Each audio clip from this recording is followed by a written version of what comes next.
तो जैसा कि आप वीडियो का टाइटल लेके समझ गए होंगे कि ये वीडियो किस बारे में है, तो बिल्कुल आज हम बात करने वाले हैं हेनरी कैविल के ऊपर। नहीं, आज हम सिर्फ सुपरमैन के ऊपर नहीं बल्कि हेनरी कैविल के ऊपर बात करेंगे, जो कि इस पूरे के पूरे कैरेक्टर को प्ले करने वाले एक एक्टर हैं। तो मेरे इस पूरी की पूरी वीडियो बनाने का मकसद ये है कि मैं आपको एक्सप्लेन करना चाहता हूँ कि किस तरीके से हेनरी कैविल जो इस डेकेड के सबसे ज़्यादा फेमस और इंपॉर्टेंट इंसान बन चुके हैं कॉमिक बुक रोल्स के लिए, और इस वक्त हेनरी कैविल की जो वैल्यू है उसका अंदाजा आप लगा भी नहीं सकते हैं। तो बिना अपने चश्मे को उतारे मैं इस पूरी की पूरी वीडियो को स्टार्ट करता हूँ।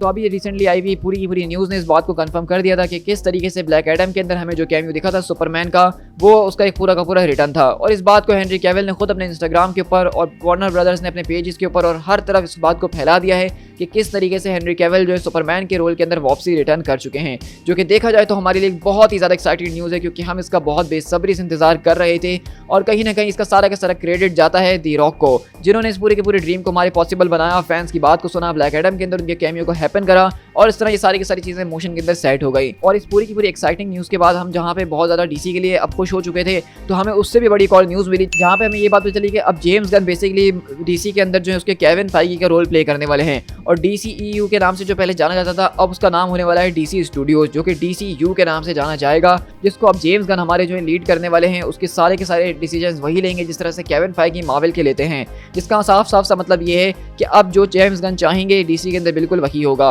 और हम इस बात को बहुत ज़्यादा अच्छे तरीके से जानते हैं कि जेम्स गन वही है जिन्होंने गार्डियन ऑफ द गैलेक्सी को डायरेक्ट किया है मार्वल के अंदर, और वो DC के अंदर दी सुसाइड स्क्वाड को बना चुके हैं, जो कि मेरे हिसाब से DC की one of the best movies में से एक है। और मैं ये देख के काफ़ी ज़्यादा खुश हूँ कि जेम्स गन ने इस पूरी की पूरी चीज़ को लीड करने का फैसला करा है, और अब DC ऐसा लग रहा है कि सही डायरेक्शन में जा रहा है। अब मुझे थोड़े से जेम्स गन से डाउट ये है कि वो बेसिकली एक बहुत ही ज़्यादा फनी मूवीज़ को बनाने में एक्सपर्ट हैं, और हम जैसा कि जानते हैं कि DC जो है अपनी सीरियसनेस की वजह से ये आजकल ज़्यादा फेमस हुआ है, क्योंकि मार्वल वाले आजकल हमारे साथ इतना ज़्यादा मजाक कर रहे हैं कि अब हमारे अंदर सहने की हिम्मत नहीं है। तो इसलिए हम यही एक्सपेक्ट कर रहे हैं कि DC जो एक सीरियस टोन के ऊपर चलेगा, जिस तरह से जैक स्नाइडर का विजन था। अब देखो, अगर जेम्स गन आके यहाँ पे सारी की सारी चीज़ों को लीड कर रहे हैं, इसका मतलब ये नहीं है कि जैक स्नाइडर दोबारा DC के अंदर नहीं आ सकते हैं। अब तो ये बहुत ज़्यादा आसान हो चुका है, क्योंकि जेम्स गन और जैक स्नाइडर आपस में काफ़ी अच्छे दोस्त भी हैं, और इनके बीच एक अच्छा कोलैबोरेशन होकर एक नई मूवी की तरफ भी वो लोग जा सकते हैं। लेकिन इस वक्त जैक स्नाइडर के आने के चांसेस कम है, क्योंकि वो अपनी एक नई मूवी रेबेल मून के ऊपर काम करने में लगे हुए हैं और काफ़ी ज़्यादा बिजी हैं। लेकिन साथ साथ हमें जैसा कि पता है कि मैन ऑफ स्टील 2 को जो है अनाउंस कर दिया गया है, जिसका मतलब कि वो अब DC के अंदर टेक प्लेस करेगी, और वो बहुत ही एक अच्छी मूवी होने वाली है, जिसको अभी से लिखना शुरू कर दिया गया है,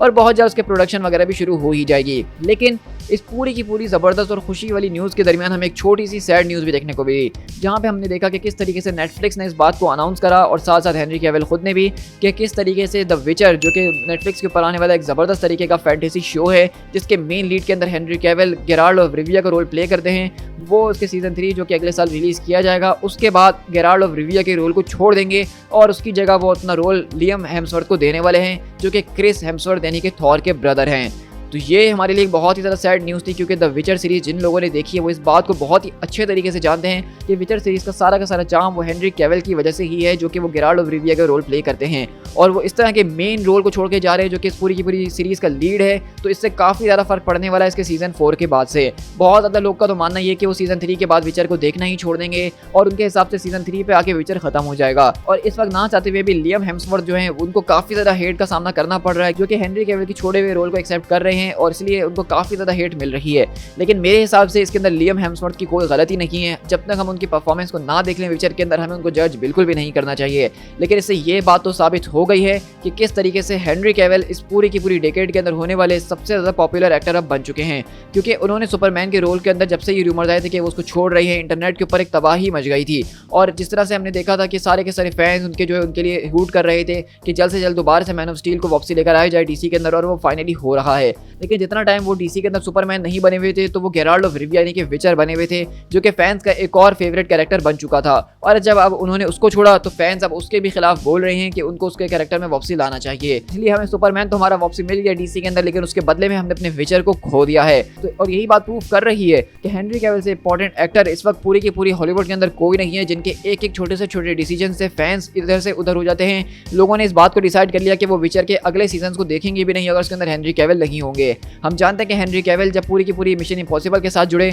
तो उन्होंने उस पूरी की पूरी मूवी को एक अलग ही हाइप के ऊपर पहुंचा दिया था। तो देखो ये बात तो कहना बिल्कुल भी गलत नहीं है कि जो सुपरमैन डीसी के अंदर है वो रियल लाइफ के अंदर हेनरी कैविल बने हुए हैं, यानी कि वो पूरे के पूरे हॉलीवुड को अपनी उंगलियों पर नचाना चाहते हैं और जिस किसी भी रोल के अंदर जाते तो वो फैन फेवरेट रोल बनी जाता है। तो इसलिए मैं कहूँगा कि हेनरी कैविल इस पूरे के पूरे डेकेड के सबसे ज़्यादा डिमांडिंग एक्टर बन जिनके छोटे छोटे डिसीजन से पूरी की पूरी टीवी सीरीज और मूवीज की किस्मत को बदला जा सकता है। तो मेरे हिसाब से मैं कहूँगा कि मुझे तो हेनरी कैविल काफ़ी ज़्यादा पसंद है और जो कोई भी वो आगे रोल करने वाले हैं जिस किसी भी रोल के अंदर मैं उसको एक्सेप्ट करूँगा। अब यहाँ पे ये अफसोस की बात तो बिल्कुल है कि वो विचय के रोल में हमें दोबारा नहीं देखेंगे, लेकिन मैं लियम हेम्सवर्थ को भी एक चांस देना चाहूँगा क्योंकि इसके अलावा कुछ और कर नहीं सकते हैं। क्योंकि अगर हमें मैन ऑफ स्टील 2 देखनी है तो उसके लिए हमें अपने पूरे के पूरे गेराल्ड ऑफ रिविया को तो सेक्रीफाइस करना पड़ेगा ही। तो guys with that being said मैं इस वीडियो को यहीं पर रैप अप करता हूँ। तो आप लोग मुझे अपना ओपिनियन जरूर कमेंट में दीजिएगा कि आपको क्या लगता है, और अगर आप भी मेरी तरह हेनरी कैविल के एक बहुत ही बड़े सुपर फैन हैं तो इस पूरी की पूरी वीडियो को लाइक जरूर कीजिएगा और अपने दोस्तों के साथ शेयर करना ना भूलिएगा। और अगर आप इस तरह का ऑसम कंटेंट मेरे चैनल पे एंजॉय करना चाहते हैं तो मेरे चैनल स्पीड टाइगर एक्सप्लेन को सब्सक्राइब जरूर कीजिएगा, जहां पे Marvel, DC, Amazon prime, Netflix, fan theories, trailer reaction, trailer breakdown सब कुछ हम लोग कर ही रहे होते हैं। साथ साथ मेरे फेसबुक, इंस्टाग्राम और ट्विटर पे फॉलो कर लेना, जहां पे मैं जबरदस्त तरीके की न्यूज़ एंड अपडेट शेयर करके आप लोगों को अपडेटेड रख रहा होता हूँ। So guys this is speed tiger, मिलते हैं अपने किसी और वीडियो के साथ। Till then thank you so much.